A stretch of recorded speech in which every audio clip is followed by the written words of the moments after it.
So let's start with next standard, Indian Accounting Standard 16, Property, Plant and Equipment.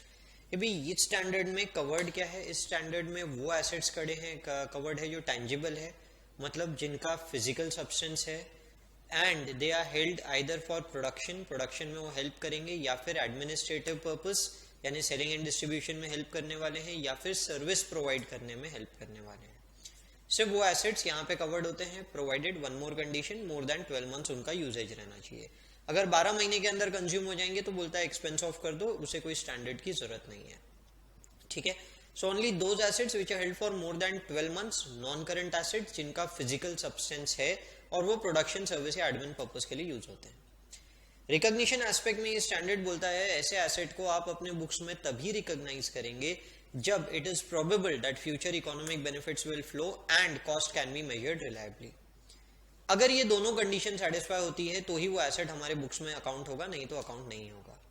पर कभी कभी कुछ ऐसे एसेट जैसे कि जो एनवायरमेंटल रीजंस के लिए रखने पड़ते हैं, अब इनमें सवाल उठता है कि क्या इनसे कोई फ्यूचर इकोनॉमिक बेनिफिट है?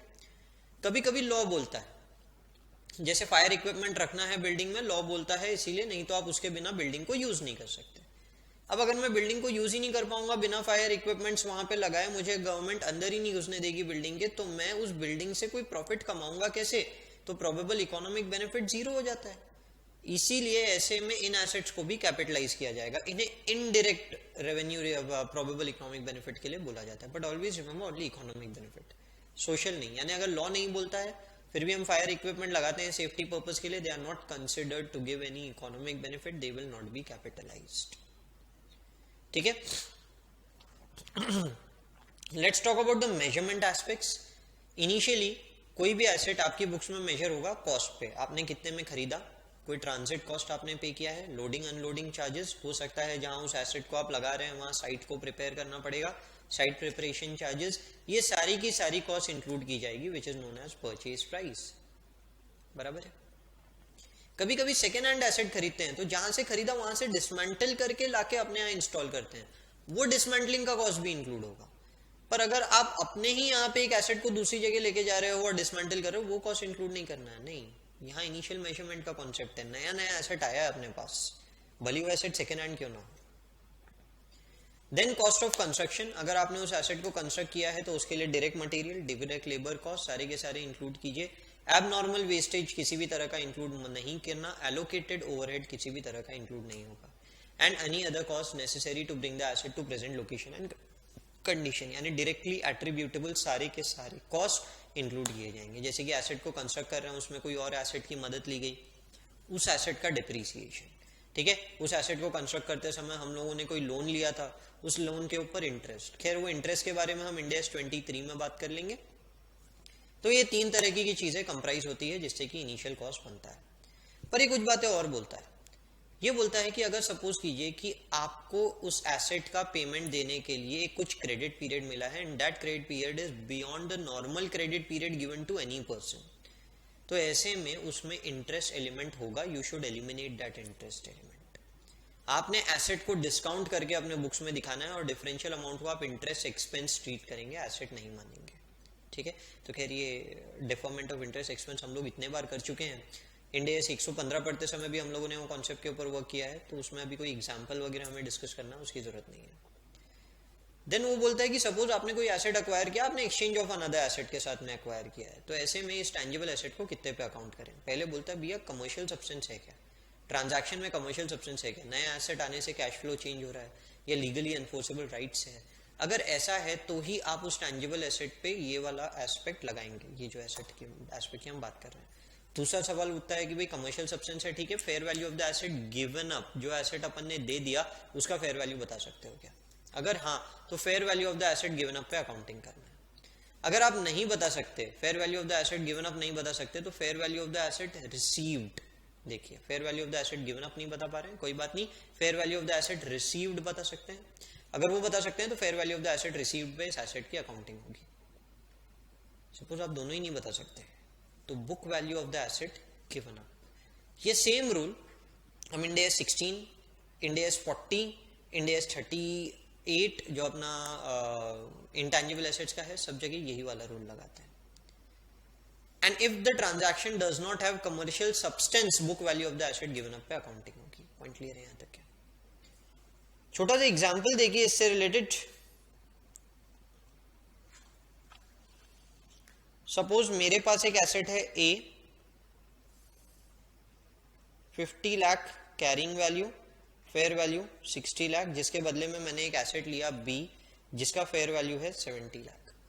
तो फर्स्ट थिंग इज ट्रांजैक्शन में कमर्शियल सब्सटेंस है क्या? अगर हाँ, fair value of the asset given up पता है, हाँ, तो उतने पे अकाउंट कर लो 60 लाख पे, यानी asset B will be accounted in our books at 60। पुराना एसेट 50 पे राइट ऑफ कीजिए, कैरिंग अमाउंट 50 पे राइट ऑफ कीजिए, 10 का प्रॉफिट पीएनएल में बुक हो जाएगा। अगर सपोज आपको fair value of the asset given up नहीं पता, तो क्या fair value of the asset receive पता है? हाँ 70, तो बी को 70 पे अकाउंट कीजिए। दोनों पता है तो fair value of the asset given up, तो यहां पे आ जाएगा 70 के ऊपर में हम लोग एसेट को अकाउंट कर लेंगे 70 and then 50 will be eliminated, 20 का प्रॉफिट पीएनएल में। सपोज दोनों के ही फेयर वैल्यू नहीं पता या ट्रांजैक्शन में कमर्शियल सब्सटेंस नहीं है, तो एसेट का book value of the asset given up 50 lakh पे एसेट बी हमारे बुक्स में अकाउंट हो जाएगा। I hope it is clear जो भी चीजें हम लोग यहाँ पे डिस्कस कर रहे हैं। चलिए, सब्सीक्वेंट रिकॉग्निशन, ये स्टैंडर्ड बोलता है सब्सीक्वेंट रिकॉग्निशन दो टुकड़ों में हो सकता है, या तो कॉस्ट मॉडल या फिर fair value model. Cost model के ऊपर अकाउंटिंग करना है, कोई बात नहीं, एसेट जितने पे दिख रहा है दिखाइए, उस पर हर साल डिप्रिसिएशन लगाते रहिए, अगर कोई इंपेयरमेंट है तो इंपेयरमेंट लॉस भी बुक कर देना। फेयर वैल्यू मॉडल लगाना चाहते हैं तो फेयर वैल्यू मॉडल के अंदर में आप उस एसेट के ऊपर, आप उस एसेट को हर साल कोशिश कीजिए फेयर वैल्यू निकालने की। हर साल नहीं निकाल सकते, no issues, volatility of the asset पे डिपेंड करेगा। किसी एसेट का फेयर वैल्यू बहुत तेजी से चेंज होता है, हर साल फेयर वैल्यू देखना है। वॉलेटाइल नहीं है, frequency, regular frequency which could be 2 to 3 years, 4 to 5 years depending on volatility of the asset। Fair value determine कीजिए, एक बार फेयर वैल्यू डिटरमाइन किया, जिस दिन डिटरमाइन किया उस दिन के बाद सब्सिक्वेंट डिप्रिसिएशन, उसके बाद का डिप्रिसिएशन, उसके बाद का इंपेयरमेंट। फिर ये बातें कुछ और बोलता है, ये बोलता है कि देखो अगर आपने किसी एसेट के ऊपर रिवैल्यूएशन मॉडल लगाया है, आपने किसी एसेट के ऊपर रिवैल्यूएशन मॉडल लगाया है, तो अगर वैल्यू को आपने बढ़ा दिया तो जितने से इंक्रीज हुआ है उसे आप रिवैल्यूएशन सरप्लस में डालिए। ये revaluation surplus other comprehensive income में जाएगा, और अदर कॉम्प्रिहेंसिव इनकम से statement of change in equity, which means it is considered to be a part of equity. अगर आपने वैल्यू बढ़ाया नहीं, गिराया है, तो जितने से वैल्यू कम किया उतना पीएनएल में चार्ज कर दीजिए, मतलब देयर इज अ लॉस, इसीलिए पीएनएल में इमीडिएटली ट्रांसफर कर दीजिए। Treatment is different in increase and decrease. But suppose पहली बार वैल्यू बढ़ा रहे हो और फिर घटा रहे हो, पहली बार अपन ने वैल्यू बढ़ाया तो कहां डाला? रिवैल्यूएशन सरप्लस, फिर वैल्यू कम कर रहे हो, तो जितने एक्सटेंट तक, टिल द एक्सटेंट आपके पास रिवैल्यूएशन सरप्लस अवेलेबल है, वहां तक रिवैल्यूएशन सरप्लस से एडजस्ट कीजिए, उसके आगे पीएनएल में डालना। जैसे 10 लाख के एसेट को 2 लाख से वैल्यू बढ़ा दी, 12 लाख, 2 लाख का रिवैल्यूएशन सरप्लस अवेलेबल है। बाद में आप वैल्यू को कम करके 11 लाख कर रहे हो, तो 1 लाख से कम कर रहे हो, वो 1 लाख रुपए से रिवैल्यूएशन सरप्लस को एडजस्ट करो। डेप्रीसिएशन नहीं बोल रहा, fair value, depreciation, depreciation PNL. Suppose 9 lakh पे वैल्यू कर दिया, तो to the extent of 2 lakh revaluation surplus जो अवेलेबल है उसे एडजस्ट करो, 1 lakh PNL. You also have an option कि जैसे जैसे डेप्रीशिएट हो रहा है, क्योंकि एसेट की वैल्यू बढ़ गई, डेप्रीसिएशन बढ़ गया, आप रिवैल्यूएशन सरप्लस को अमोर्टाइज करके रिटेन्ड अर्निंग में क्रेडिट कर सकते हो, पीएनएल में नहीं, रिटेन्ड अर्निंग में क्रेडिट कर सकते हो। ऐसे 2 लाख रुपए से आपने रिवैल्यू कर दिया, 5 साल की लाइफ बची है, 2 लाख डिवाइडेड बाय 5 साल, 40,000, 40,000 हर साल रिटेन अर्निंग में ट्रांसफर कर दीजिए, पीएनएल में नहीं, रिटेन अर्निंग में ट्रांसफर कर दीजिए। आई होप ये वाली कंडीशन समझ में आई होगी। सपोज आपने पहली बार डीवैल्यू किया है, फिर रिवैल्यू कर रहे हैं, तो टू द एक्सटेंट आपने डीवैल्यू किया था, पहले पीएनएल में डालो, उसके बाद रिवैल्यूएशन सरप्लस लेना। फॉर एग्जांपल 10 का एसेट 8 लाख पे वैल्यू कर दिया, 2 lakh PNL. Next year 11 lakh पे वैल्यू कर रहे हो, तो to the extent of 2 lakh जो पहले पीएनएल में डाला था, पीएनएल में डालो, 1 लाख रुपए revaluation surplus. Remember a rule, अगर किसी एक एसेट को रिवैल्यू कर रहे हो तो whole class of asset will follow revaluation model. For example मेरे पास एक टेबल पड़ा है जिसपे मैं रिवैल्यूएशन मॉडल लगाना चाहता हूं, दूसरा टेबल पड़ा है, इस पे भी रिवैल्यूएशन मॉडल लगेगा क्योंकि ये सेम क्लास ऑफ एसेट है। मेरे पास एक टेबल पड़ा है और एक एसी, मैं टेबल पे रिवैल्यूएशन मॉडल लगा सकता हूं, एसी पे I can continue with cost model, क्योंकि ये two different class of assets है। ठीक है, तो same class of asset, same model. Point clear है यहां तक के? तो वही बातें हमने यहां लिख के रखी है, if increase revaluation surplus, subsequent decrease revaluation surplus में एडजस्ट कीजिए। If decrease PNL, subsequent increase PNL में एडजस्ट कीजिए। रीवैल्यूएशन मॉडल में fair value on the date of revaluation less accumulated depreciation less impairment loss. Cost model के अंदर में cost less accumulated depreciation less impairment loss, same class of asset same model to be utilized. फिर वो बात करता है subsequent cost की। उसके बाद में स्टैंडर्ड बोलता है देखो कभी कभी ऐसा होता है कि किसी एसेट के ऊपर सब्सिक्वेंटली हम लोगों को खर्चे लगते हैं, तो वो खर्चों को क्या करना है। पहला बोलता है भैया क्या ये रेगुलर रिपेयर एंड मेंटेनेंस है, रेगुलर बेसिस पे जो होता रहता है। बोले अगर हाँ तो पीएनएल में डाल दो, उसमें कुछ भी कैपिटलाइज नहीं करना है। ठीक है, यहां एक्सपेंस लिखा है, एक्सपेंस एक्सपेंस। ठीक है, सपोज वो मेजर एक्सपेंस है, मेजर रिपेयर यानी ओवरहॉल, बड़ा रिपेयर का खर्चा, तो पहले से शायद एस्टिमेटेड होगा, तो बोलता है ऐसे ओवरऑल के खर्चों को कैपिटलाइज कीजिए। सपोज वो इंस्पेक्शन है मेजर, छोटा मोटा नहीं, मेजर, कैपिटलाइज कर दीजिए। रिप्लेसमेंट ऑफ पार्ट्स है, कैपिटलाइज कर दीजिए। बोलता है पुराना पार्ट जो कैपिटलाइज पड़ा है उसको डी रिकॉग्नाइज भी कर दीजिए। ये वाला पार्ट अच्छे से ध्यान में रखना, मोस्टली एग्जाम में क्वेश्चन इसी से रिलेटेड आते हैं, डी रिकॉग्निशन कॉन्सेप्ट्स। चलिए मैं आपको समझाता हूं। मेरे पास एक 10 लाख का एसेट है जिसकी लाइफ है 5 साल, तो अपन हर साल 2-2 लाख रुपए डिप्रीशिएट करते हैं। तो 3 साल के बाद में ये एसेट मेरे बुक्स में 4 लाख पे दिख रहा है। मैंने क्या किया, मैंने एक ओवरऑल का एक्सपेंस किया 2 लाख रुपए का। ये बोलता है भैया ओवरऑल का खर्चा एसेट की कॉस्ट में इंक्लूड कर लो, 2 लाख रुपए। अब हो सकता है कि ओवरऑल पहले से एक्सपेक्टेड था कि हाँ भाई ओवरऑल हो सकता है 3 साल बाद में अच्छा खासा खर्चा लग सकता है एसेट पे। Suppose in the original asset it was estimated 1.5 lakh rupees का overall, suppose it was estimated. तो वो बोलता है कि आप इसमें से डी रिकॉग्नाइज कर दीजिएगा ओवरऑल का एलिमेंट। अब ये कैसे होगा, देखो 10 लाख के एसेट पे 6 लाख का accumulated depreciation, gross block accumulated depreciation, net block 4 lakh. इसमें से 1.5 डी रिकॉग्नाइज करना है और 2 रिकॉग्नाइज करना है, so that will make it 10.5 lakh. ये 2 पे तो अब तक के कोई डेप्रीसिएशन चार्ज नहीं हुआ है, पर वो जो 1.5 है उसके ऊपर भी तो आपने 3 साल का डेप्रीसिएशन चार्ज कर दिया होगा। 1.5 डिवाइडेड बाय 5 इंटू 3.9, यानी कि इसका सिर्फ 0.6 का एलिमेंट हमारे 4 लाख रुपीस में इंक्लूडेड होगा। ये 0.6 लाख हम लोगों को एलिमिनेट कर देना है। So that makes it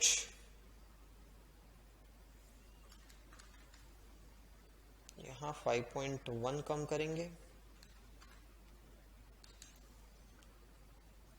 that makes it 5.4 lakh.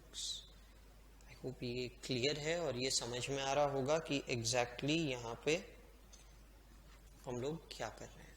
ठीक है, तो 5.4 लाख पे एसेट रिकॉग्नाइज होगा। कभी कभी ऐसा होता है कि अपने को नहीं पता कि ओरिजिनली जब एसेट लिया था तो उसमें ओवरऑल का अमाउंट कितना इंक्लूडेड था या रिप्लेसमेंट ऑफ पार्ट का अमाउंट कितना इंक्लूडेड था। Same concept, replacement, inspection, overall तीनों में सेम कॉन्सेप्ट है। तो ऐसे में वो बोलता है डिस्काउंट कर दो bye general inflation index rate. हमारे देश का एक जीआईआई है, इन्फ्लेशन रेट है, वो जनरल इन्फ्लेशन रेट से आप इसको डिस्काउंट कर दो 2 लाख को, कि 2 लाख रुपए को अगर मैं डिस्काउंट करूं कि 3 साल हो चुके हैं और लेट्स से 5% का रेट है, एग्जाम में आपको दिया रहेगा, तो मैं इसे डिस्काउंट करके निकालता हूं कि 3 साल पहले इंस्पेक्शन के लिए खर्चा कितना लगता होगा, अज्यूमिंग कि इंस्पेक्शन ये ओवरऑल का जो खर्चा है या इंस्पेक्शन का खर्चा है ये उतने ही अमाउंट से बड़ा होगा, इन्फ्लेशन के रेट से ही बड़ा होगा। तो ये आता है 1.73 लाख। तो वो बोलता है कि ओरिजिनल एसेट 10 लाख में 1.73 लाख इंक्लूडेड होगा, वो एलिमिनेट कर दो। अक्यूमुलेटेड डेप्रीसिएशन 6 लाख है, तो आपने 1.73 पे भी 5 साल के बेसिस पे डेप्रीसिएशन चार्ज किया होगा 1.038, उतना एलिमिनेट कर दीजिए। तो 1.73 माइनस 1.04 कर देता हूं मैं उसे, 0.69 ओरिजिनल एसेट की वैल्यू में इंक्लूडेड होगा, 4 में उसे हम एलिमिनेट कर देंगे। तो it will be 4 minus 0.69 plus 2, 4 minus 0.69 plus 2। Asset को हम हमारे बुक्स में 5.31 पे दिखा देंगे, 5.31 पे वैल्यूएशन हो जाएगा। पॉइंट क्लियर है यहाँ तक के? तो ध्यान रखिएगा, 2 मेथड, ओरिजिनल कॉस्ट पता है एलिमिनेट कर दो, ओरिजिनल कॉस्ट नहीं पता जनरल इन्फ्लेशन इंडेक्स रेट से डिस्काउंट करो जितने साल यूज कर चुके हो, जितने साल एसेट को यूज कर चुके हो, और फिर उसके बाद में उसके उतना वैल्यू डी रिकॉग्नाइज कर दो। नाउ द कॉन्सेप्ट इज कॉम्पोनेंटाइजेशन, ये डेप्रीसिएशन का बेस है। अगर पहले ही दिन से पता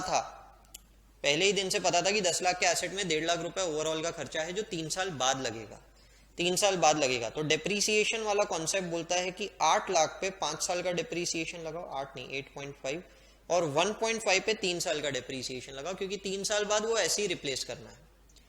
तो 3 साल के बाद में ये जो एसेट है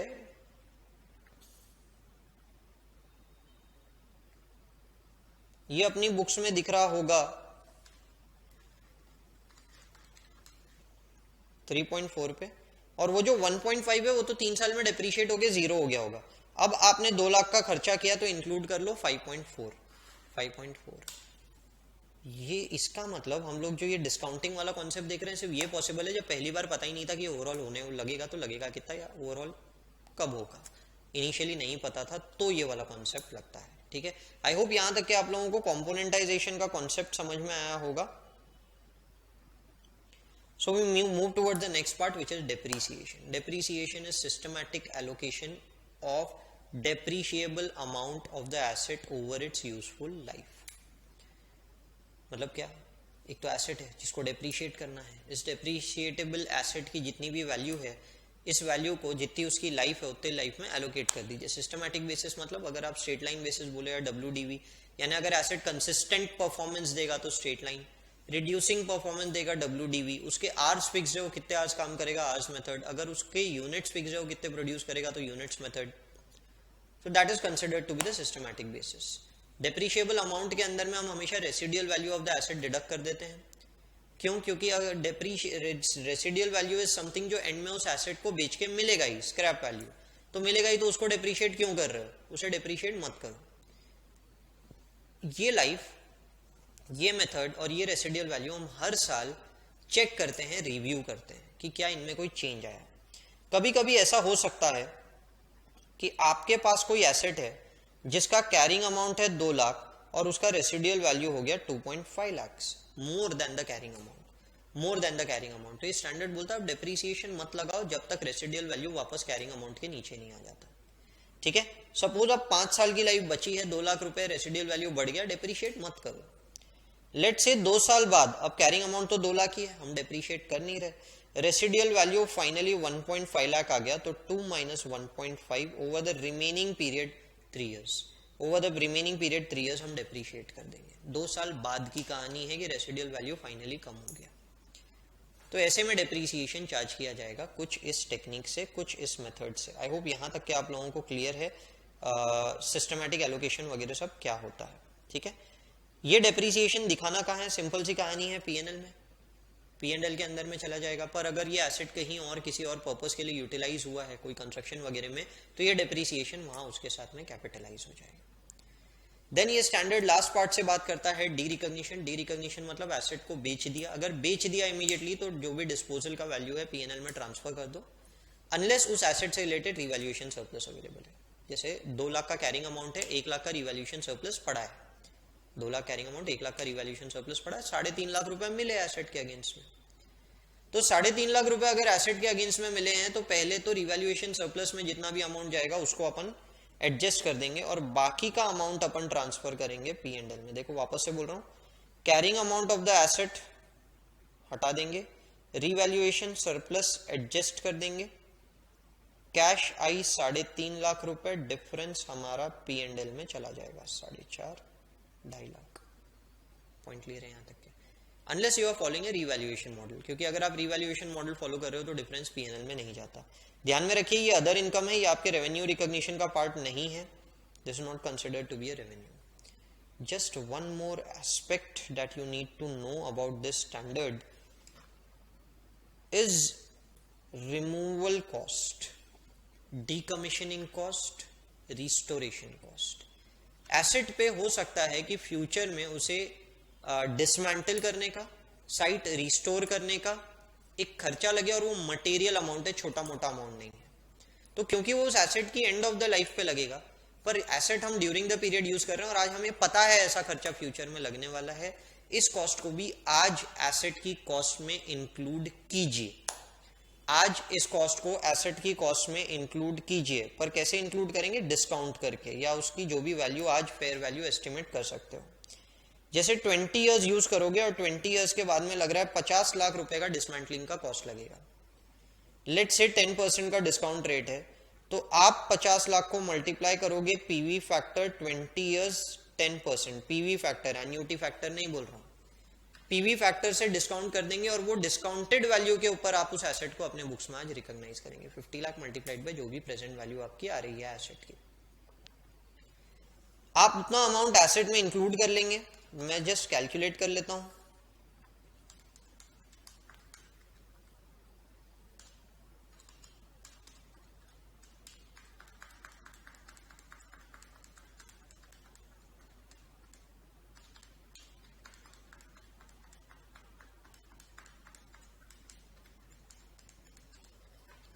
.148 आ रहा है मुझे, तो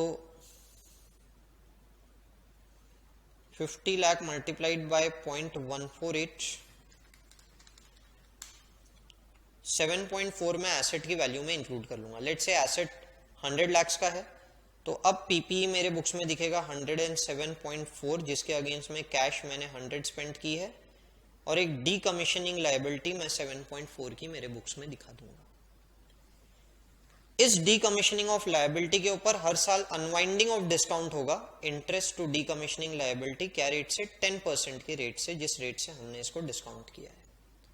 और डिप्रीसिएशन पर हम 107 पे ही चार्ज करेंगे। ये वाला जो इंटरेस्ट है P&L में जाएगा, एसेट में कैपिटलाइज नहीं होगा। Is something that you need to understand. ये कुछ बेसिक बातें हैं जो ध्यान में रखिएगा। मैंने डी कमीशनिंग की अकाउंटिंग कैसे करते हैं इसका वीडियो ऑलरेडी यूट्यूब पे भी डाल के रखा है। एक क्वेश्चन हम लोगों ने पहले देखा है इंडियन अकाउंटिंग स्टैंडर्ड 16 में, तो ये कुछ बातें हैं, मतलब वो देख लीजिए, उससे आपको समझ जाएगा। स्पेसिफिक क्वेश्चन है डी कमीशनिंग का, जो आपको ध्यान में रखना है। लास्ट इसमें एक अपेंडिक्स है, stripping cost. Stripping cost discuss कर लेते हैं कि सपोज कीजिए कभी कभी वो मिनरल्स वगैरह निकालने के लिए आपको रास्ता बनाना पड़ता है ना, तो ये रास्ता बनाने का आपको कुछ खर्चा लग रहा है, उसके बाद में आप डेवलपमेंट शुरू करोगे, तो ये वाला जो कॉस्ट है इसको बोलते हैं स्ट्रिपिंग कॉस्ट। इसके बाद में यहाँ सपोज कोल वगैरह पड़ा है, अब कोल जैसे जैसे एक्सट्रैक्ट कर रहे हो, आप रोड भी बनाते जा रहे हो, उसको भी बोलते हैं स्ट्रिपिंग कॉस्ट। तो स्ट्रिपिंग कॉस्ट दो टुकड़ों में बढ़ता है, एक इनिशियल एक सब्सिक्वेंट। वो बोलता है जब तक एक्सट्रैक्शन ऑफ कोल आपका शुरू नहीं हो जाता तब तक का जो कॉस्ट लग रहा है उसे आप कैपिटलाइज कीजिए। जब तक के आपका इनिशियल काम खत्म नहीं हो जाता, कोल का एक्सट्रैक्शन शुरू नहीं हो जाता, कैपिटलाइज कर दीजिए। जिस दिन कोल निकालना शुरू कर देंगे फिर उसके बाद में उसे अमोर्टाइज करना शुरू कर देना, कैपिटलाइज एंड अमोर्टाइज। जितनी भी वो कोल की लाइफ है, जितने समय तक आपको लग रहा है वो कोल निकलेगा, लेट से 5 साल, तो 5 साल में अमोर्टाइज कर दीजिए। पर कोल निकालने के बाद जैसे जैसे आप रास्ता बना रहे हो उसका खर्चा एक्सपेंस ऑफ कर दो, क्योंकि वो इमीडिएट एक्सपेंस है, उसके साथ साथ में आपको बेनिफिट मिलते जा रहा है। पहला रास्ता बनाने का खर्चा ओवर द पीरियड बेनिफिट मिल रहा है, दूसरा वाला साथ साथ में बेनिफिट मिल रहा है। पॉइंट क्लियर है? इसके बाद में ये बोलता है कभी कभी आप ये रास्ता बनाने के अलावा एक और रास्ता बनाते हो जिसमें आपको पता है कि आगे और थोड़ा सा कोल है, वो वाला रास्ता बना रहे हो। ये खर्चे का बेनिफिट मिलना अभी शुरू नहीं हुआ, ये वाला खर्चा भी कैपिटलाइज करेंगे। कैपिटलाइज समझ में आया? तो ये पूरा का पूरा स्ट्रिपिंग कॉस्ट का अपेंडिक्स इतने टुकड़ों में बढ़ता है। आई होप आप लोगों को पूरी की पूरी जो हमारी समरी है related to this standard clearly समझ में आया।